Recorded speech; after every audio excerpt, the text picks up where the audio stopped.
Hello everyone, welcome to prep with me. আজকে আমরা যে বিষয়ে কথা বলবো সেটা হচ্ছে একটা সিভিল ইঞ্জিনিয়ারিং টেকনিক্যাল বিষয়। সিভিল ইঞ্জিনিয়ারিংয়ের একটা টেকনিক্যাল বিষয়ে কথা বলবো এবং খুব প্রিসাইজ ম্যানারে কথা বলবো। আজকে 14th আগস্ট, কালকে 15th আগস্ট। তোমরা বুঝতেই পারছো কালকে স্বাধীনতা দিবস রয়েছে এবং এই সময় আরজি কর নিয়ে পরে একটা বেশ বড় আন্দোলন সামনে এসেছে আমাদের এবং চলছে। তো তবু আমাদেরকে আমাদের পড়াশোনাগুলো এগিয়ে নিয়ে যেতে হবে।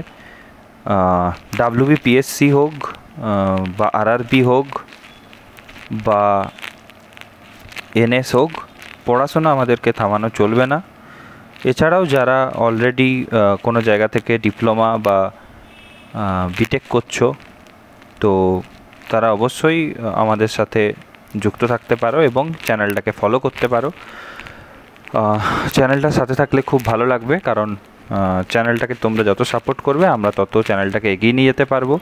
আমি চেষ্টা করছি যে এখন যেহেতু ইন্টারভিউ শিডিউলটা রয়েছে সামনে, তো ইন্টারভিউ রিলেটেডই জিনিসপত্রগুলোকে নিয়ে আসার, টার্মিনোলজি এবং বিভিন্ন রকমের আলোচনাগুলোকে করার। পরবর্তীকালে এটা একটু এগিয়ে গেলেই আমরা RRB এবং NS-এর নিয়ে পরে কোশ্চেন অ্যান্সার MCQ প্র্যাকটিস আমরা অবশ্যই যাব। তাতে CBT 1 CBT 2 দু ধরনেরই আমরা প্রিপারেশনে যাব। তো আজকে আমরা যেটা নিয়ে আলোচনা করব, আমি আগেই বলে দিই যে ভিডিওটাকে 1.25 থেকে 1.5x-এ যদি তোমরা কন্টিনিউ করো তো বেটার হবে তোমাদের কমিউনিকেশন বোঝার জন্য জিনিসটা সম্পর্কে, কারণ তাহলে অনেক কম্প্যাক্টলি জিনিসটা তোমরা বুঝতে পারবে। আর ভিডিওটা যদি হেল্পফুল লেগে থাকে তাহলে অবশ্যই একটা লাইক করে দেবে, আর তার সাথে শেয়ার করবে, আর চ্যানেলটাকে সাবস্ক্রাইব করবে, কারণ তোমাদের এই ছোট্ট ছোট্ট শেয়ার, লাইক বা সাবস্ক্রাইবগুলোই কিন্তু আমাকে প্রচুর মোটিভেশন দেয় আরও নতুন নতুন ভিডিও করার, তোমাদের সাথে যুক্ত থাকার। তো আজকে আমরা যে জিনিসটা নিয়ে আলোচনা করব সেটা হচ্ছে কভার। একটা বড় ওয়েতে বলতে গেলে আমরা এটাকে বলবো কংক্রিট কভার। তো প্রথমে আমরা জানার চেষ্টা করব যে কভার কেন দেয়া হয়ে থাকে আর কভার জিনিসটা কি। তো কোনো একটা রিইনফোর্সমেন্ট থেকে এনি রিইনফোর্সমেন্ট থেকে কংক্রিটের যে আউটার সারফেস রয়েছে, কংক্রিটের আউটার সারফেসের যে ডিস্টেন্স, এটা হচ্ছে কংক্রিটের আউটার সারফেস,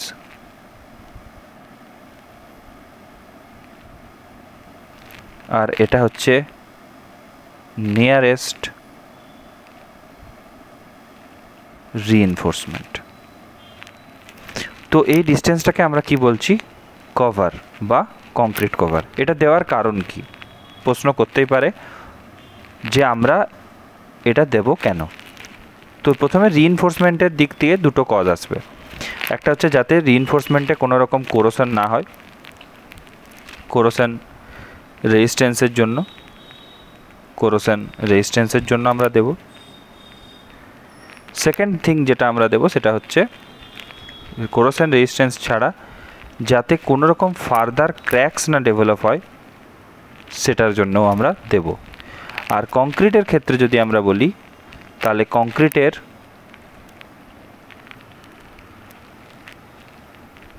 ডিউরাবিলিটি এবং কংক্রিটের ফায়ার রেজিস্ট্যান্স, এই দুটো ক্রাইটেরিয়াকে ফিল আপ করার জন্য আমরা কি করব? আমরা কিন্তু কভার দেব। ঠিক আছে, কজ কেন আমরা কভার দেব বুঝতে পেরে গেলাম। তাহলে আমরা এখানে প্রথম কোশ্চেন পেলাম কভার কি, আর সেকেন্ড কোশ্চেন পেলাম যে কভার আমরা কেন দেব। এবারে চলে আসছি আমরা 3 নাম্বারে। 3 নাম্বার জিনিস হচ্ছে যে কভারকে আমরা কটা ভাগে ভাগ করতে পারি। তো কোডাল প্রভিশনে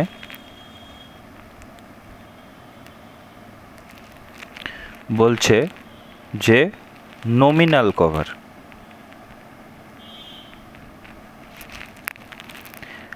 আর ডিজাইন প্রভিশনে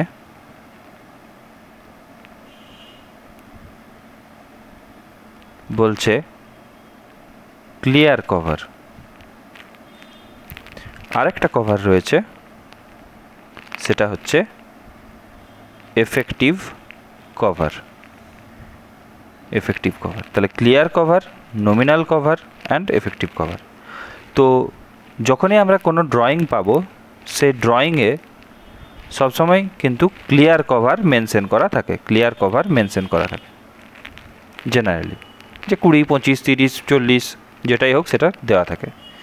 তাহলে যদি আমরা কোনো একটা সেকশন আঁকি, একটা বিম সেকশন ধরে নিচ্ছি বা একটা কলাম সেকশন ধরে নিচ্ছি, এটা একটা বিম সেকশনই ধরে নিই, তাহলে বিম সেকশনের আমার কি থাকবে, এখানে আমার মেন রিইনফোর্সমেন্টগুলো থাকবে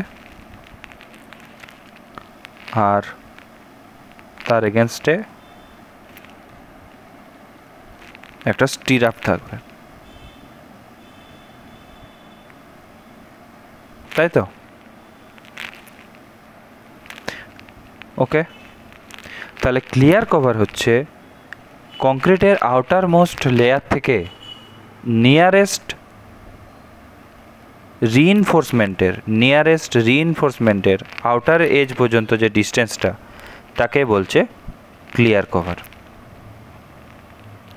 এটা কিন্তু হচ্ছে সাইট প্র্যাকটিস, ঠিক আছে? এরপর আসছে যেটা, সেটা হচ্ছে যে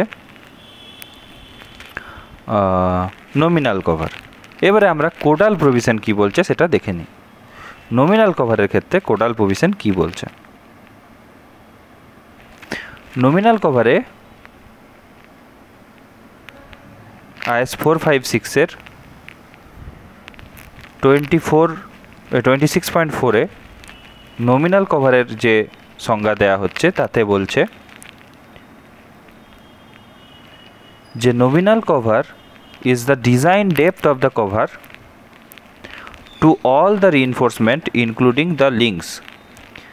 It is the dimension used in design and indicated in the drawing, and it shall not be less than the diameter of the bar.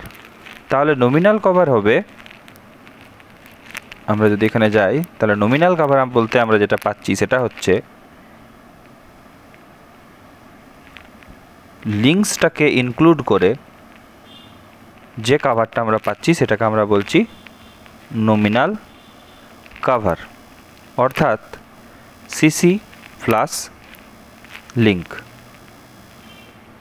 কিন্তু জেনারেলি সাইটের ক্ষেত্রে কী রয়েছে, সাইটের ক্ষেত্রে যেহেতু লিঙ্কস বার যেগুলো থাকে, লিঙ্কস বারগুলো জেনারেলি 6 or 8 mm হয়ে থাকে, তাই এই ডিস্টেন্সটাকে ইগনোর করা হয় এবং কিছু কিছু ক্ষেত্রে সেজন্য নমিনাল কভারকে ক্লিয়ার কভারের সাথে সমান ধরে নেওয়া হয়। নমিনাল কভারকে ক্লিয়ার কভারের সাথে ধরে নেওয়া হয় যে একই। কিন্তু যদি আমরা 26.4 ক্লজ দেখি IS 456-এর, তাহলে আমরা দেখতে পাবো যে নমিনাল কভার কিন্তু সবসময় হচ্ছে লিঙ্ক অ্যাডেড, ডিজাইন যে কভারটা যেটাতে লিঙ্ককে ইনক্লুড করা হচ্ছে। এরপরে চলে আসছি আমরা কিসে না, আমরা চলে আসছি এফেক্টিভ কভারে। এফেক্টিভ কভার আমরা কিভাবে পাবো? এফেক্টিভ কভার বলতে হচ্ছে যে মেন রিইনফোর্সমেন্ট রয়েছে, সেই মেন রিইনফোর্সমেন্টের সিজি থেকে আউটার মোস্ট যে ডিস্টেন্সটা, সিজি থেকে আউটার মোস্ট কংক্রিট লেয়ারের যে ডিস্টেন্সটা, এটা কংক্রিট, এটা রিইনফোর্সমেন্ট, তো এই যে ডিস্টেন্সটা এটা হচ্ছে এফেক্টিভ কভার। আর এই পর্যন্ত যে ডেপথটা, তাকে আমরা কি বলবো? Effective depth. তো এই গেল। এবারে এফেক্টিভ কভার সম্পর্কে একটু ডিটেলস হয়ে যাক, যে effective cover is equals to clear cover plus phi link plus phi main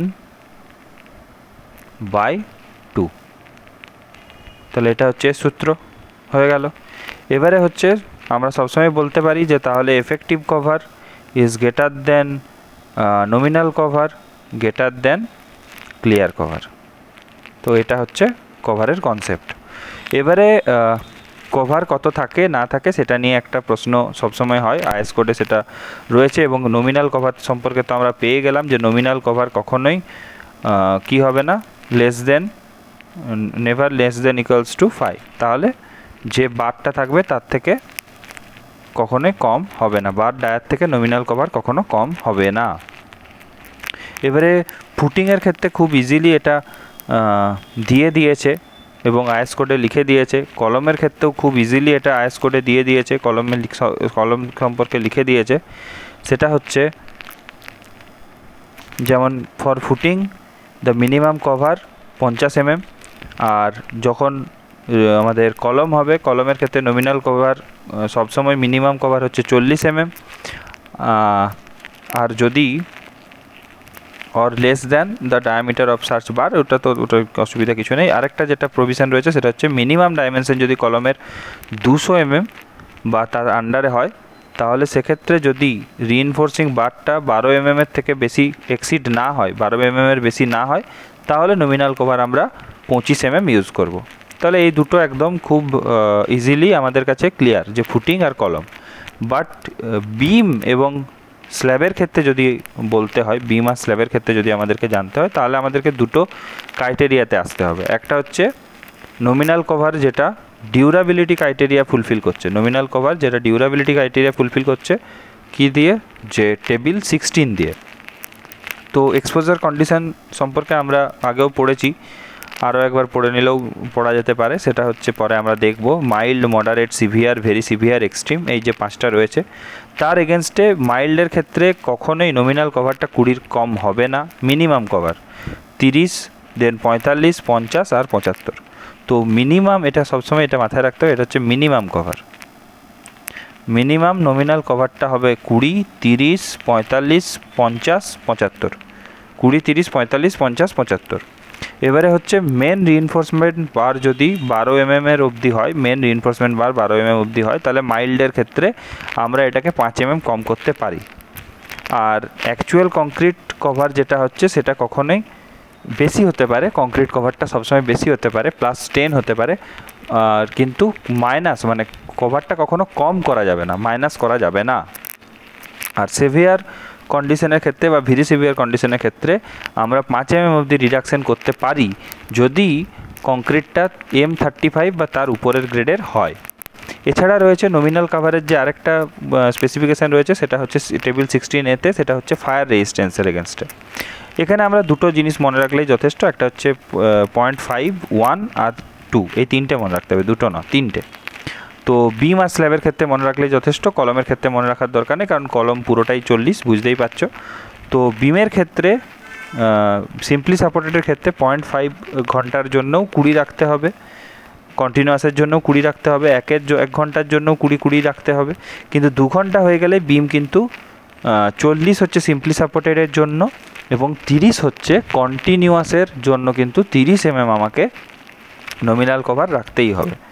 আর স্ল্যাবের জন্য 20 mm হচ্ছে 0.5-এর জন্য, আর 1 ঘন্টার জন্য যদি হয় তাহলে 20 mm থাকবে, সেম বিম আর স্ল্যাব দুটোই সেম হয়ে গেল। কিন্তু যখনই এটা আমরা চলে যাব হচ্ছে 2 ঘন্টাতে, জেনারেলি আমাদের ডিজাইন যেটা হয়ে থাকে সেটা 2 ঘন্টা ফায়ার রেজিস্ট্যান্সের জন্যই জেনারেলি হয়ে থাকে, 2 ঘন্টা ফায়ার রেজিস্ট্যান্সের জন্যই হয়ে থাকে জেনারেলি। তো সেক্ষেত্রে কিন্তু আমাকে 35 এবং 25 সিম্পলি সাপোর্টেড এবং কন্টিনিউয়াসের জন্য আমাকে থিকনেস কিন্তু স্ল্যাবের রাখতে হবে। এই স্ল্যাবের থিকনেস বলছি, স্ল্যাবের নমিনাল কভার কিন্তু মিনিমাম আমাকে 35 আর 25 রাখতে হবে। এটা কিন্তু বারবার আমাদের কিন্তু জানতে হবে বা বলতে হবে এগুলো। তো এই হচ্ছে টোটাল কভার সম্পর্কে জিনিসপত্র যেটুকু আমাদের আজকে বলার ছিল। এবং কভার একটা ছোট্ট জায়গা, কিন্তু এখান থেকে অনেক রকমের প্রশ্ন হয়। হ্যাঁ, তো সেগুলো তোমরা একটু জেনে নেবে। হঠাৎ করে প্রশ্ন করতেই পারে যে আচ্ছা বিমের জন্য মিনিমাম কভার কত, স্ল্যাবের জন্য মিনিমাম কভার কত, তো তোমরা ক্রাইটেরিয়া দিয়ে সেটাকে বলতে পারো।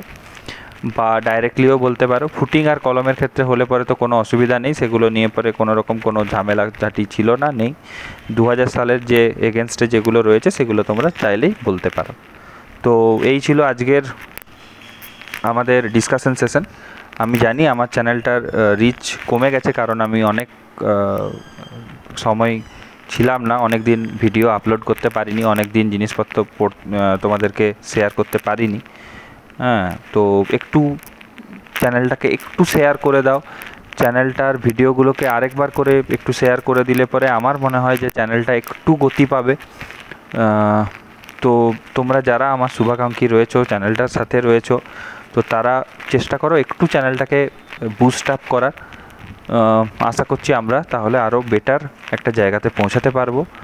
আর নেক্সট ভিডিও আরও তাড়াতাড়ি আমি নিয়ে আসছি, সমস্ত রকম ভিডিও নিয়ে আসছি তোমাদের জন্য। প্রচুর ননটেক ভিডিও অলরেডি আমরা আপলোড করেছি, যেখানে পশ্চিমবঙ্গের রিলেটেড সমস্ত জিনিসপত্র আমি বলে দেওয়ার চেষ্টা করেছি।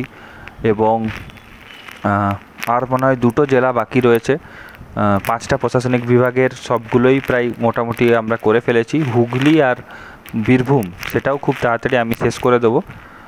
তাহলে আমাদের মোটামুটি 23টা যে জেলা রয়েছে সেই 23টা জেলা সম্পর্কিত সমস্ত তথ্যই আমরা দিয়ে দিতে পারবো। তো তোমরা একটু চ্যানেলটাকে বুস্ট করতে আমাকে একটু হেল্প করো, লাইক করো, কমেন্ট করো, আর ভালো লাগলে পরে অবশ্যই শেয়ার করো, সাবস্ক্রাইব করো, চ্যানেলটার সাথে থাকো। নেক্সট ভিডিও আসছে খুব তাড়াতাড়ি। Thank you.